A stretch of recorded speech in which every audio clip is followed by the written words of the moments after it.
Olá, investidores! Carol Martins aqui e seja muito bem-vindo a mais uma análise semanal. Hoje eu vou te trazer as principais notícias para você acompanhar durante a semana.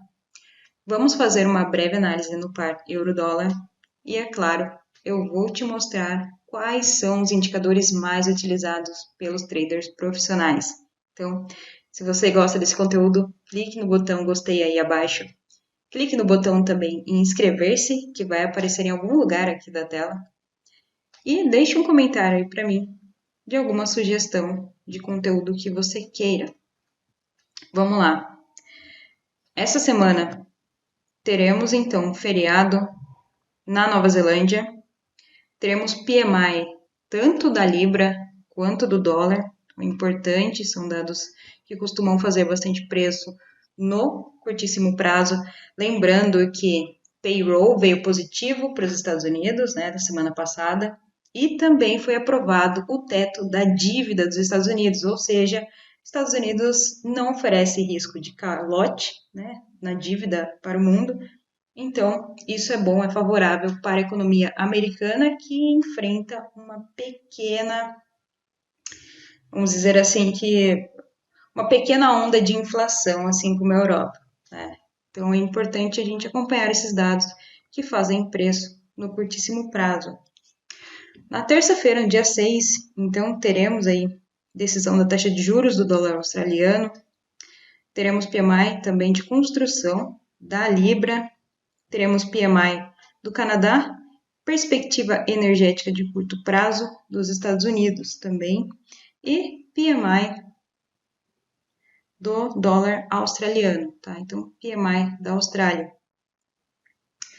Na quarta-feira, teremos decisão da taxa de juros do Canadá, estoque de petróleo bruto dos Estados Unidos, que na semana passada também veio positivo para os Estados Unidos, né? Então é importante a gente acompanhar também. E PMI do Japão. Quinta-feira, feriado no Brasil, né? Corpus Christi. Temos aqui decisão da taxa de juros da Índia, pedidos iniciais por seguro-desemprego às 9h30 dos Estados Unidos e, por último, na sexta-feira, o dado mais importante, né, a notícia mais importante aí é a variação de emprego do Canadá. Tudo bem? Então, vamos para o nosso gráfico. Vamos fazer uma pequena análise aqui no euro-dólar, né, o gráfico diário. Então, o euro-dólar já saiu, né, da nossa pequena região aqui, né, nosso pequeno suporte. Olha só, então, no diário, né, o preço veio fazendo topos e fundos descendentes. Tudo indica que terminou essa quarta onda de impulso, né, aqui. O preço, então, rompeu o nosso canal que nós tínhamos traçado no mês passado, se eu não me engano, né? E agora, o que nos resta, né? Nos resta esperar aí um pullback para que o preço continue a sua tendência de queda, tá?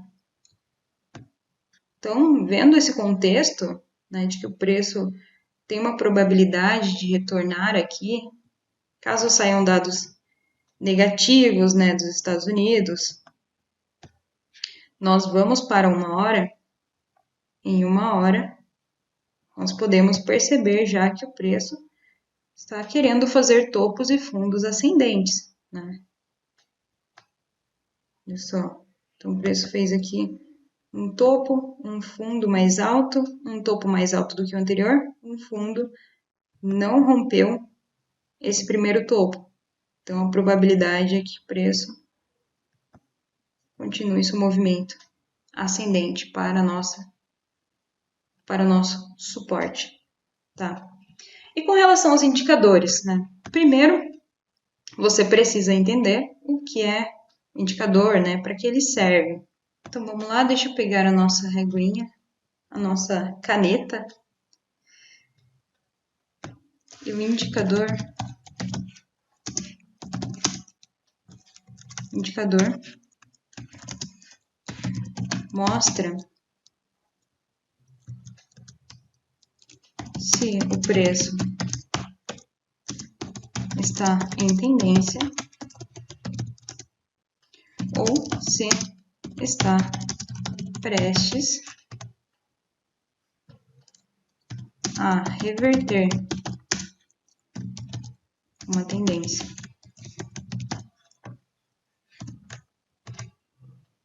Então, basicamente isso que o indicador faz, né? Quando a gente fala de indicador, ele indica alguma coisa, né? Então, ele indica se o preço está em tendência de alta ou de baixa, ele indica se o preço está sobrecomprado ou sobrevendido, no caso, o preço está muito caro ou muito barato com relação à lei da oferta e demanda.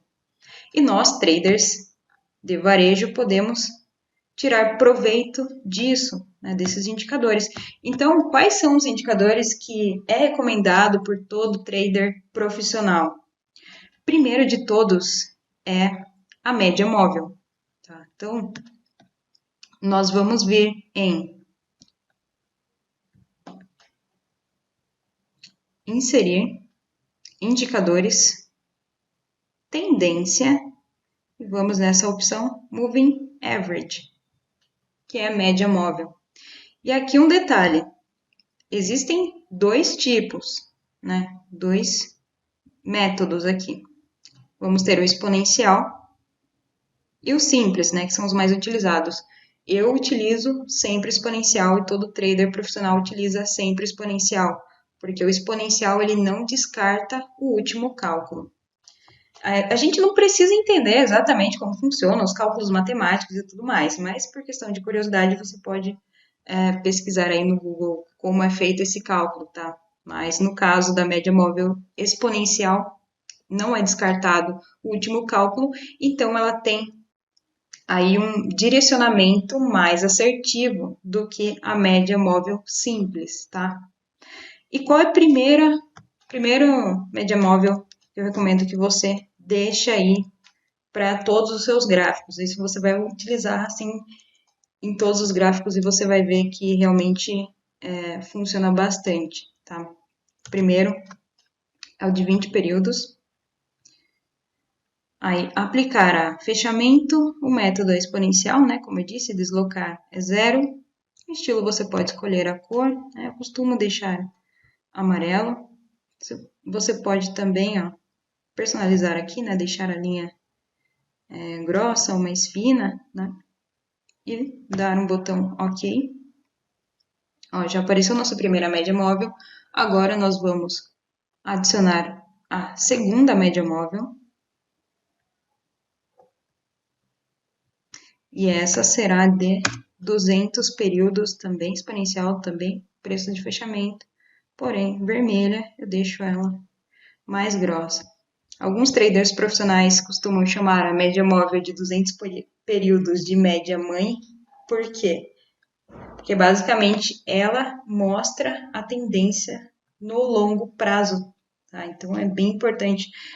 E tá, você deve estar se perguntando, tá, mas por que é exatamente a de 20 períodos e a de 200? Por que não pode ser de 60, 78?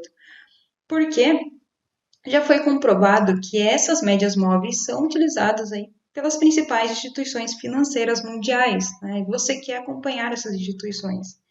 Então, por exemplo, uma tesouraria utiliza a média de 200 períodos e a de 20 períodos. Utiliza uma de 50 também, tá? Então, esse é o motivo pelo qual eu estou recomendando para você que você utilize essas duas especificamente, tá? Uma vai ditar a tendência no curtíssimo prazo, né? Para gente que é day trader, então faz sentido a gente usar a média de 20 períodos, e a de 200 vai nos mostrar a tendência no longo prazo, né? Que seria de uma hora, por exemplo, ó, uma hora, uma semana, tá? Então no semanal aqui o preço está lateralizado, olha só. Só que no diário,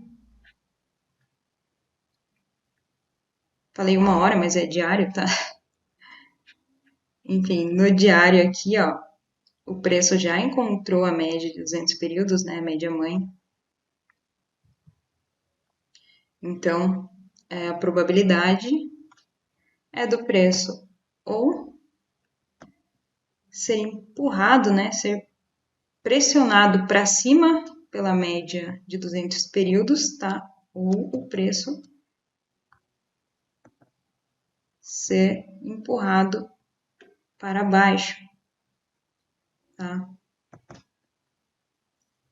Então, existem essas duas probabilidades. Ó, veja que é no diário, tá? Se a gente for em uma hora as médias já se cruzaram, né? O preço fechou abaixo. Então, aqui eu teria que aguardar um gatilho, como eu mostrei no vídeo anterior, que é o quê? Passar a Fibonacci de 0 a 100 no sentido do movimento, aguardar um padrão de candle aqui de exaustão, pode ser um martelo, tá? Então, a gente aguarda esse martelo nessa região aqui de desconto, né, entre 50% e 38,2%, são ótimos pontos para a gente poder comprar, tá? E daí, carregamos o preço até o alvo. Primeiro, né, 100% de Fibonacci, depois o 61,8, depois 261,8. Tá, beleza. Falei sobre as médias móveis, né? O segundo indicador, que é mais utilizado pelos traders profissionais, pasme, é o indicador de volume. E como você coloca no MetaTrader, indicador de volumes, né? Você vai, botão direito, e você clica na opção aqui, ó, volumes de ticks. E aí você consegue acompanhar aqui, né, onde foram as regiões onde fecharam mais posições, né, ou onde abriram mais posições, geralmente são acompanhadas assim de candles, sequência de candles grandes, né, de impulso. Então, o indicador de volume, ele também nos mostra se o preço está perdendo força numa tendência, tá? Então, provavelmente, esse último candle aqui foi um candle de exaustão, né? Então, as pessoas costumam achar que é uma candle de força aqui de venda, né? Coloca o stop aqui acima e o preço finge que vai despencar, faz um pullback de compra e estopa a pessoa, né? Que colocou aqui abaixo. Então, é muito importante você acompanhar também o indicador de volumes, tá? Bom, espero que você tenha gostado desse vídeo. Até o próximo. Siga a corretora ABC Trade nas redes sociais. Um abraço e tchau!